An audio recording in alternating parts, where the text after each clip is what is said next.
Well, hello there. It's April 20th, a portal to a whole new way of being. And the way I look at these portals, energetic portals are a temporary amplification of the energy that already surrounds us. A lot of it is the unseen. I'm going to go right in and say our world, and as I say that, bearing in mind that we see the world not as it is, but as we are. So this is a revelation of who I am. And we focus so much on matter and the external, and that is definitely one of the beautiful parts of our experience. It's the fact that we can take things from our creativity and we can birth them into this third dimensional reality, and we can enjoy it. And that's, nature is around us, things that we can taste, touch, feel, see, hear too. And the portals are those times where we can get into alignment, like really check our direction.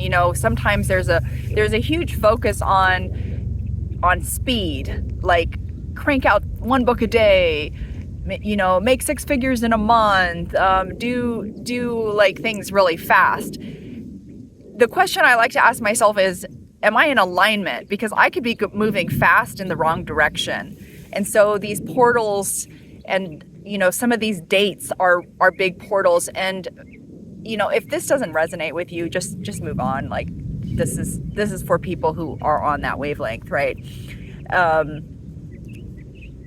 And so this is an opportunity to get into alignment. There are smaller portals.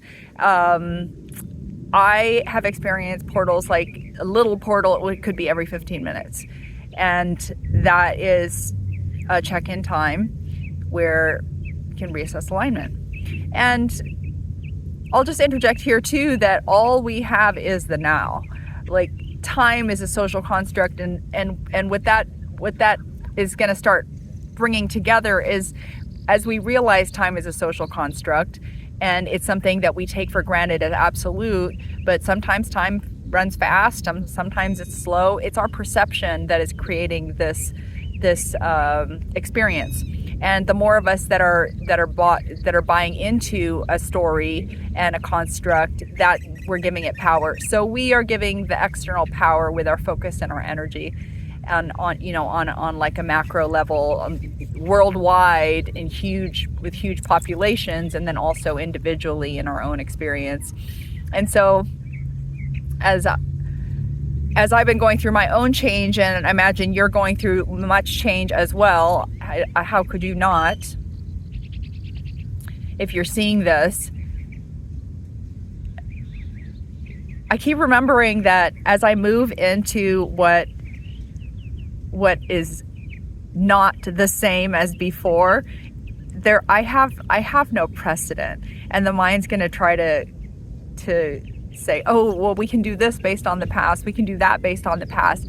But to truly go into like pioneer territory, like things that have never been done before, there is no map except for the map that is from your soul, like the script that you wrote before you came into this reality.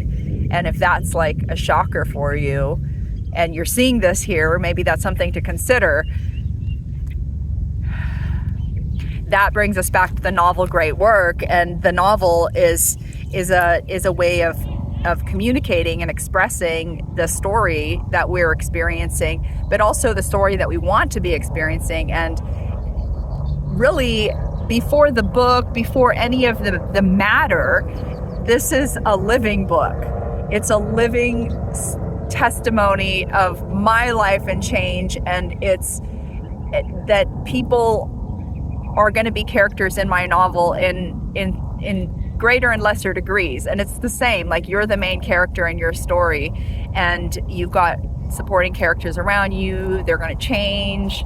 You've got background characters. But it's all, it's the cohesion, like of all of this together, all our stories plugging into each other. Again, back to the portal. This is an opportunity where we can review this chapter and be open to creating something new. And for me, that what's circling back again on that spiral, not the Fibonacci spiral, but the Christic spiral. I was a long time into the Fibonacci spiral, the golden ratio, gold, I'm gold incarnate.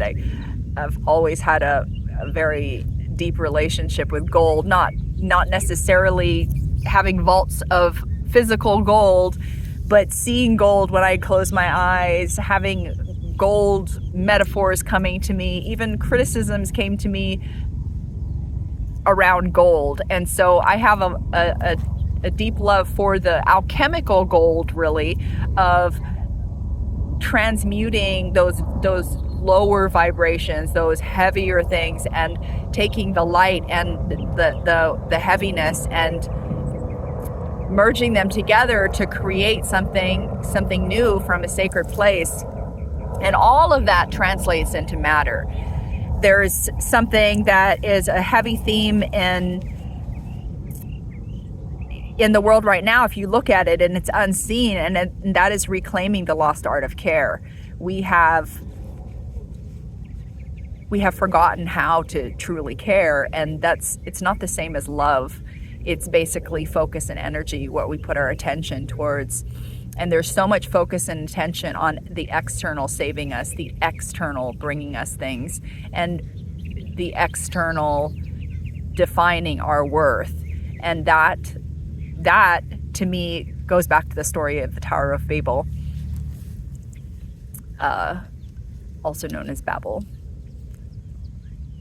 where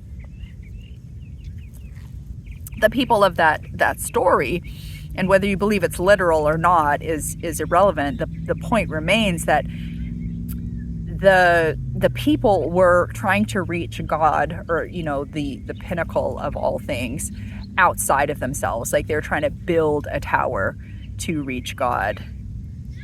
And to jump stories in Men in Black, the pug, the universe is within us, and it's hidden within us because that's where we are not going to look naturally, because the whole world is about the external. But in these times of massive change potential and these portals of opportunity, it's an opportunity to go inward and be like, am I in alignment? And that's not going to feel comfortable necessarily. It may feel right, but not always comfortable. But it is an opportunity. And when the opportunity is presented and we don't take it, there can be like a heaviness or just sort of, that FOMO feeling. And nothing we can't work through, because all we have is the now. So on this energy portal, last night I was working on some things, and then I just got this disruption, and then this energetic intuition saying it's time to stop. And I was like, oh, but I need to do this. I have this catch up and stuff like that. But there was just that very calm, it's time to stop and to get into alignment. And I, as my own, we're talking about speed, right? And the presence and being in the now. But as I move forward faster, being in alignment and listening to those intuitive hits is essential. And when I don't, the feedback that comes to me is often very stern. So I take these things really seriously, and maybe sometimes too seriously. And that's when we forget that we're playing a cosmic game. But that's part of the game too. So this message today is me coming back, not just, is me coming back online. The novel work never ends. Whether I'm posting on YouTube, on Facebook, no matter what, like, I am the living novel. You are the living novel. And this project is so enormous because it's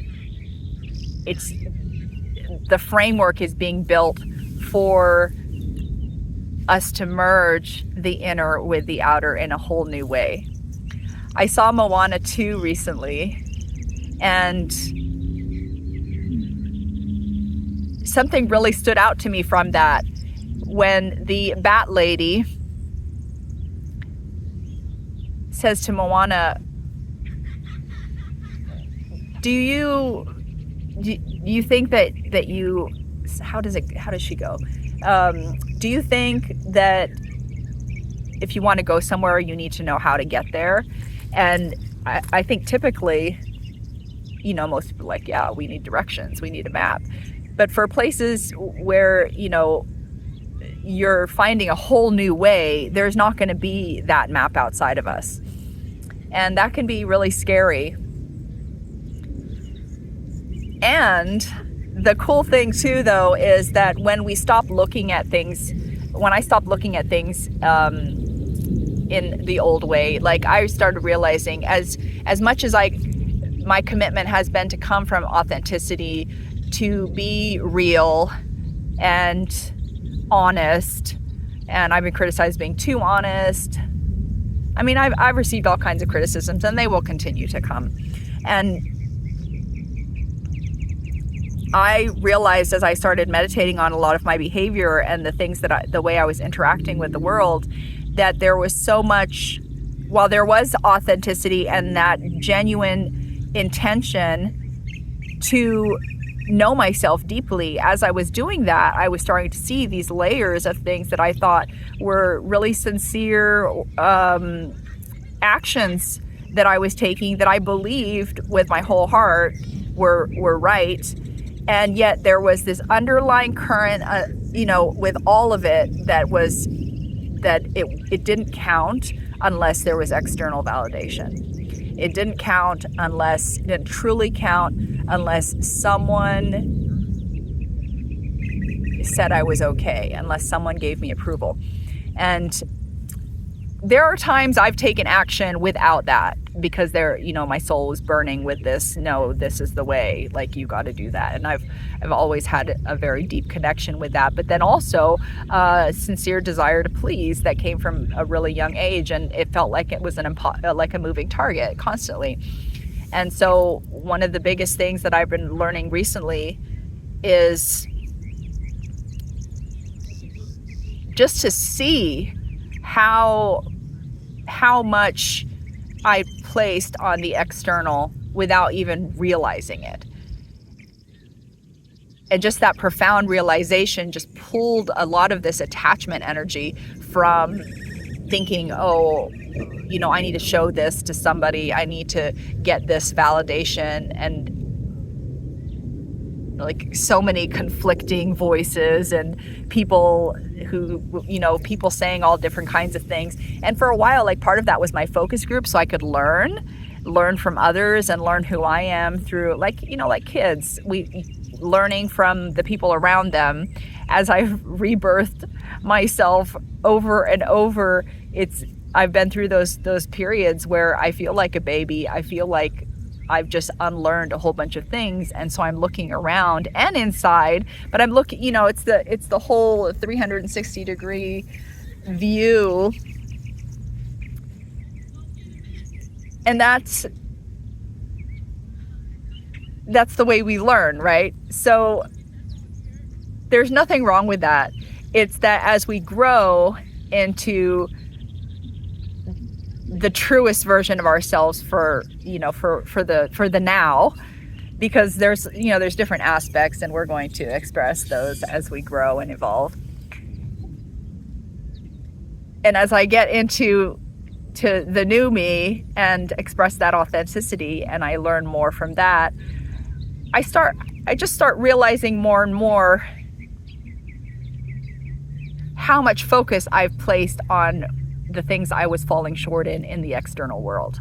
and that focus and energy that I was giving to it was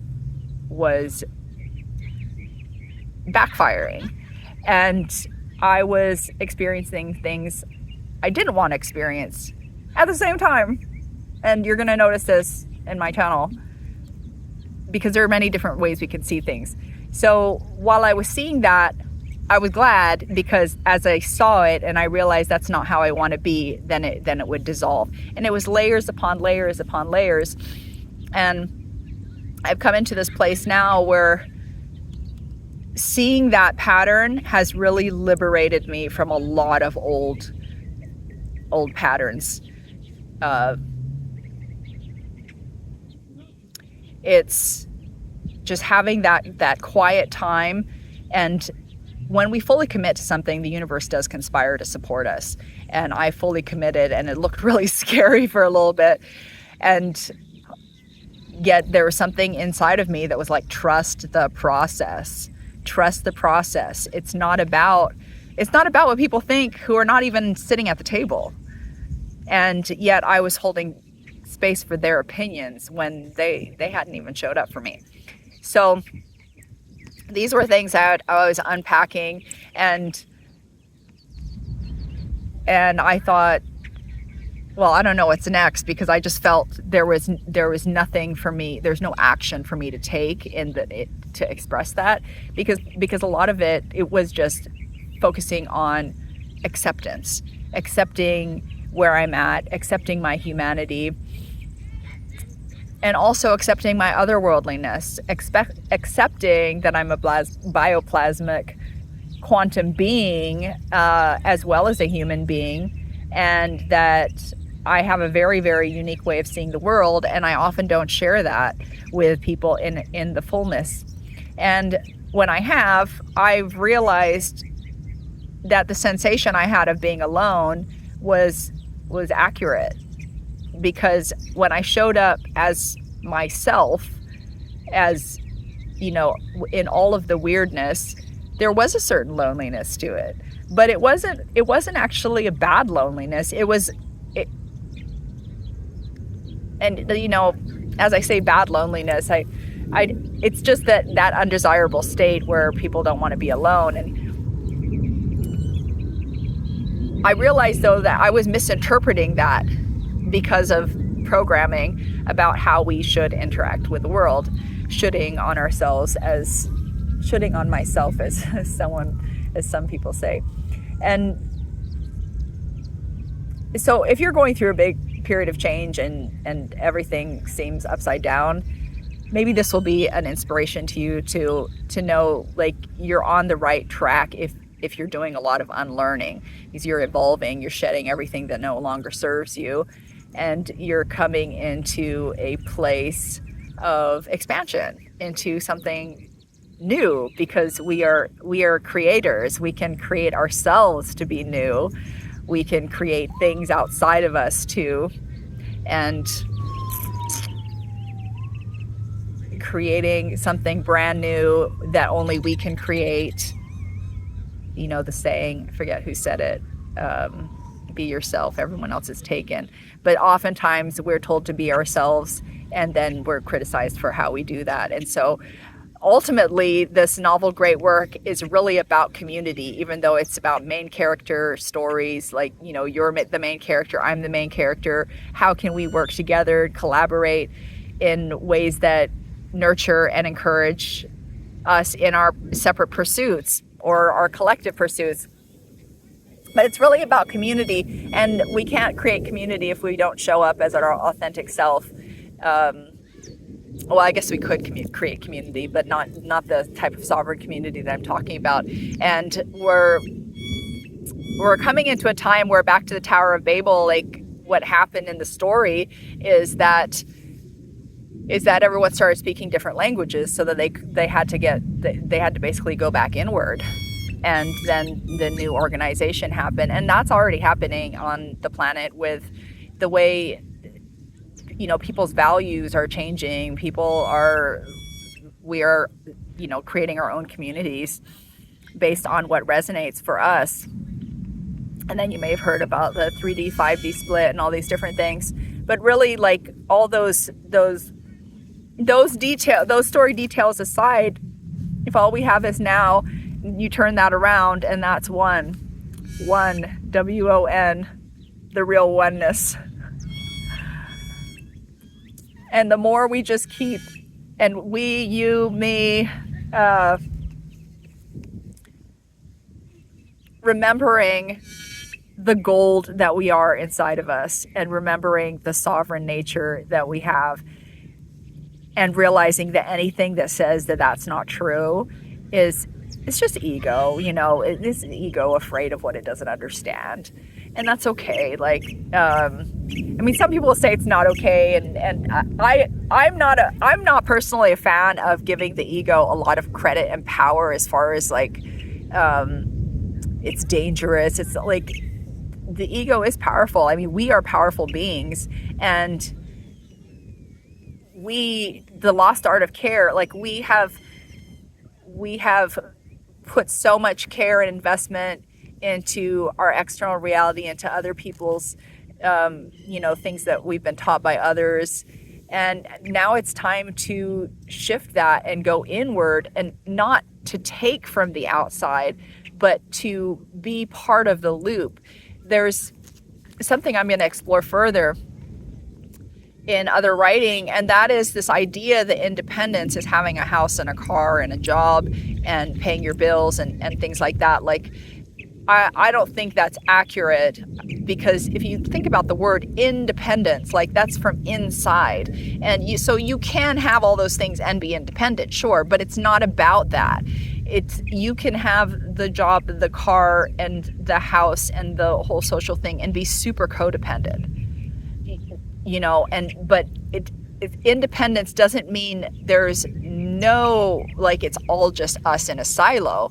It means that it's coming from within, independence. But then we're not, there's independence, but then there's interdependence, because we are an interdependent species. We do thrive from our connections and our collaborations, and what we're doing as we are being. And again, that external focus on the doing, like, when you know who you are and who you're being, then the doing comes automatically from that. Like, if I'm like, okay, I'm embodying being a dancer, well, I'm going to dance a lot. But if I go from, like, I got to dance because I'm not a dancer, it's not going to be the same embodiment. So the huge vision around this, it starts with us individually being independent thinkers, no matter what our external circumstances tell us. Instead, going from within and being like, okay, this may be what I see, this may be what I'm experiencing, but how can I change my perspective? Because someone else could see it very differently and take different action, and they do. And so that's me just taking a look at it, not telling you how to think, but just to take a look. And then from that state of being, even say you're done with something, like, I'm just done, I don't want to have anything more to do with this, that in that moment, like, that's the actual work. The physical, like, how am I going to change the circumstances, those will come as we take the steps. And so the interdependence, then from the independence, we go to interdependence, where we are from within connecting with others, interfacing. And we're not coming from the codependent, like, I have to do this because of this, and I'm going to make all these, like, personal soul compromises in order to survive. And the ultimate vision of this novel great work that's coming into being through me and others is to begin creating sovereign communities where we can support each other in an interdependent way, where we're supporting independence interdependently, and we're taking a radical acceptance and look at what is and what could be. And so this is, like, no one's ever done this before, but all the signs, the synchronicities, everything points to this new organization. And so for me, not doing this work, not staying committed, and at this point in time, compromising and doing things out of a survival-based mentality is like, my soul is just like, no, not anymore. Like, there was a time when that was called for, and that was a part of the learning process, just making sure, and also so many things I learned through each job. It was like, these were like undercover missions from Spirit for me to learn things about humanity, my humanity, others' humanity, about technology, about, well, humanity, the body, the spirit, the mind, all of that, and really learned the world through my own eyes. And that meant a lot of shedding of things that I'd taken on from other people and made my own, and felt like I was being authentic. And as I peeled back the layers, I was like, oh, okay, actually, maybe I was being authentically inauthentic. And, and then also just, ending on this note of oneness is that when we really, really think about oneness, and not just the nowness oneness, the WONNESS, but when we even think about like us as one living organism experiencing separation, and that might be like, what? But I know some of you are in that space.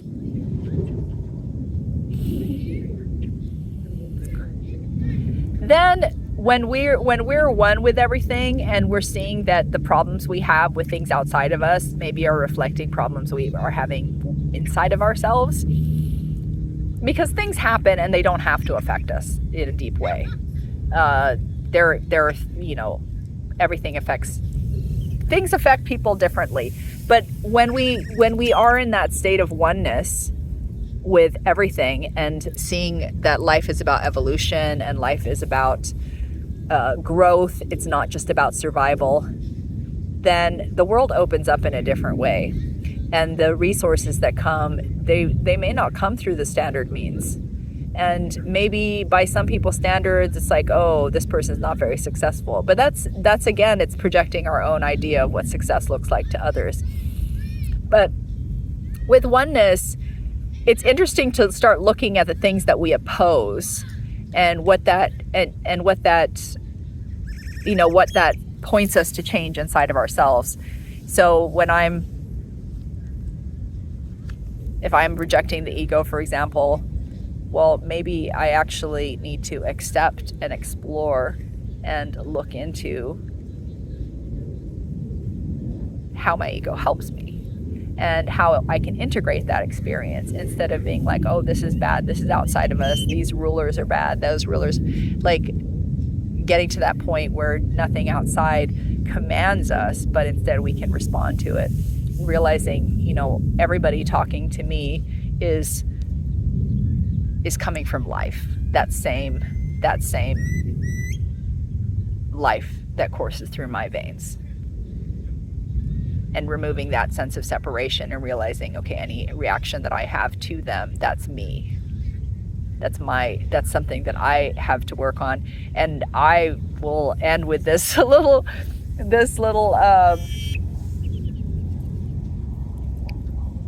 gem. And that is that so if we're all one, and some of us are triggering each other, what I started looking at, and this one's going to sink deep for some of us, is, the fear of being triggered. Is it the fear of pain, or is it the fear of information? Because what I realized when I was examining things, I didn't have the word trigger at the time. I called it activation, or just like, a zing moment. And there was so much information in there, and a lot of it was me fearing my own humanity, and me also fearing like the darker parts of my humanity. And a lot of that like shame and guilt of like, oh, I'm not allowed to be like that, I'm not supposed to be like that. And so then seeing the trigger, like me being afraid of triggers, was me being afraid of addressing parts of myself that I felt were undesirable. And definitely the sensations can be a deterrent too. Like, I don't want to be triggered because I don't want to feel this intense, I don't want to feel these intense emotions. And there's that whole narrative, like, don't feel things, just think. And that's like from the old reality. We've been in the age of the mind for a long time, but we've been moving towards the heart and mind incoherence. And so part of that love and acceptance of myself, learning to go into those triggers and seeing the information there, and then also developing some practices and tools to help me to feel safe in my body, to feel like I am, I'm okay even when I'm shaking in my boots. And that acceptance of what is inside and outside of me has helped me to weather what a lot of people would consider some very extreme, intense experiences. And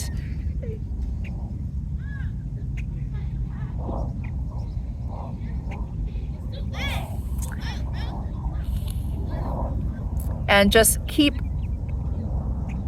getting more and more grounded in the moment, and learning more and more, and realizing that I am the gold incarnate, because to me, the first order of business is to get to that alchemical gold inside.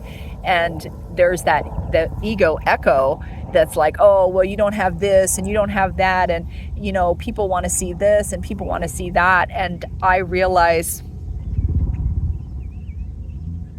again, that's external. And because whenever I come from my soul, when I come from my heart, the world opens up. And I've been so blessed to receive support through this healing process. And again, the echoes of the ego is like, oh, why aren't you like a survivor personality who's doing this? And you should have this, your book's out now, you should have this, should. And also information from people outside of me when I was giving the opportunity to give me their feedback. And then finally coming to this piece, like, you know what? No, I set an intention to go through this healing process, to shed layers of me that were not healthy, that if I hadn't shed, I don't even know if I'd be here today. And so I'm leaning into that gold. And that's the kind of gold that's never taken away from you. You can lose all your material belongings, and that gold it's priceless. It's eternal.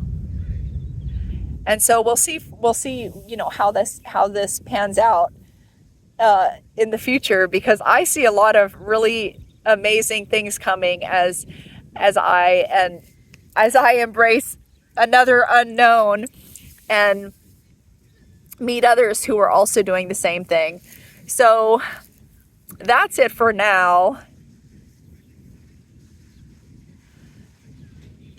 Even if you are seeing this after April 20th, which is likely, it's still a timeless message about portals and being in alignment and